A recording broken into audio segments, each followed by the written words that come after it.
7h passées de 23 minutes, c'est l'heure de la revue de presse de Mohamed Ali Mouba. Bonjour. Bonjour Ismaël et bonjour à tous nos auditeurs. À la une, cette fausse alerte à la bombe. Difficile de trouver ce matin une seule publication qui ne consacre pas sa une à ce qui a l'air d'un canular directement sorti d'officines de plaisanterie de mauvais goût, sauf que l'essentiel des confrères ne se plaisent pas au jeu, si jeu y a. Ainsi donc, l'histoire de la fausse alerte à la bombe déroule l'observateur. Fausse alerte à la bombe ou sabotage, s'interroge le populaire.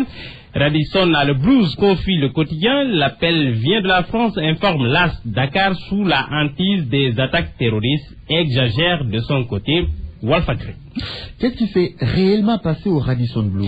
Ce qui s'est passé, c'est qu'on a parlé d'une bombe qu'on n'a jamais retrouvée et c'est peut-être mieux ainsi.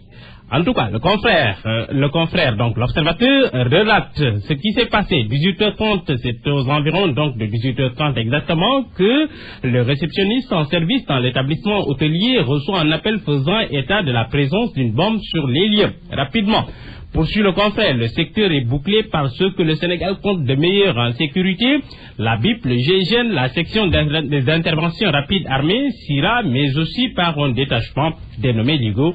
Sur le terrain, on procède à l'évacuation des 451 personnes de l'hôtel, fouilles minutieuses, ratissage des chambres, des sous-sols, de la salle, du réunion, tout est passé au peigne temps. Isolement de la zone jusqu'à minuit, mais à la fin, rien, pas l'ombre d'une bombe. Alors, question, qui est derrière la farce? L'As indique en tout cas que l'appel vient de Paris. Certains travailleurs de l'hôtel, relève le journal, soupçonnent la concurrence d'être derrière le coup. Un coup monté pour écorner l'image de l'hôtel qui ne fait pas que des erreurs. On emploie de la boîte de fulminer. Tout le monde sait que le Radisson Blu, c'est l'excellence. Moi, je dis que ce coup de fil, c'est pour saboter notre travail. Mais peine perdue, se convainc-il, nous avons une notoriété incontestable et cela est avéré. Le quotidien de relever dans un bref commentaire que c'est une publicité dont Radisson Blu aurait pu s'épargner. Léché par l'Atlantique, le réceptif dakarois est couru par les visiteurs prestigieux du Sénégal. Obama y a logé, Alpha Condé va y séjourner. Ceux qui filent du mauvais coton auront toujours la mauvaise idée d'attirer de faux ennuis dans un pays qui est resté loin des menaces djihadistes. Pour le moment, l'auteur de la fausse alerte n'est pas encore identifié, mais les enquêteurs sont mobilisés pour le retrouver. Walfadjri rappelle en tout cas que ce n'est pas la première fois que Dakar a affaire à une fausse alerte de bombe. Il y a 5 mois, c'était le même cas, le même scénario au siège de la Bank of Africa, la BOA. Enquête relève que l'auteur du canular avait été retrouvé et arrêté. Emprisonnement en cascade de libéraux, le PDS en zone de turbulence, Mohamed Ali. Oui, le titre barre la manchette de Sud Quotidien qui constate que le retour du PDS dans l'opposition n'est pas de tout repos pour le parti de Abdoulaye Wade.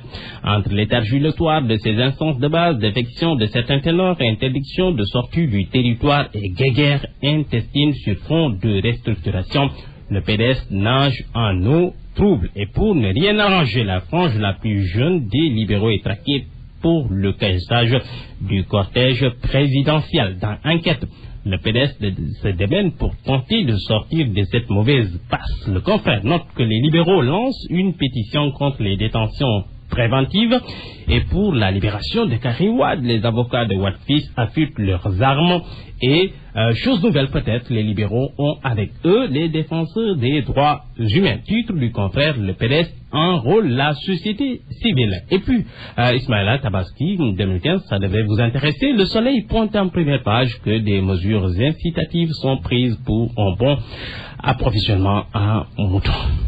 Merci Mohamed Ali Mouba.